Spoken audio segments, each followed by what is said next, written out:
It's like we say this every weekend, every Monday at 6 o'clock. Another weekend sees a disturbing level of violence here in Baltimore. We said the same thing last weekend.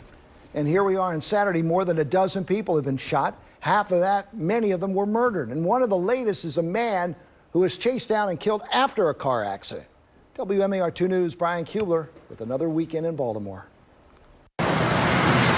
Since Saturday, 13 people have been shot in Baltimore, 6 were murdered.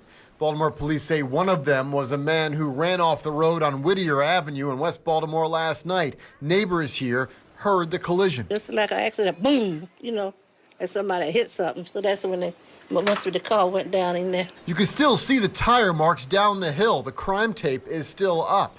Police say it started a few blocks back when there was a collision between 2 cars. The victim was able to drive his away, but he was followed by the other car.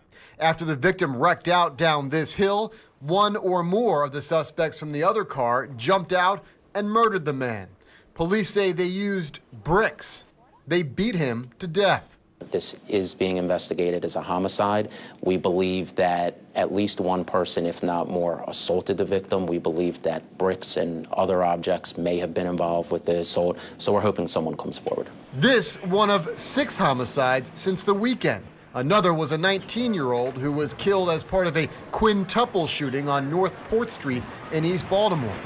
But the killings also continued into Monday. 2 more people were murdered mid-afternoon in both West and Northwest Baltimore. The Baltimore Police Union weighed in with a tweet using the hashtag #CityInCrisis, also saying that Baltimore police has had no plan to stop the violence, although it declined again to do an on-camera interview to explain their position further.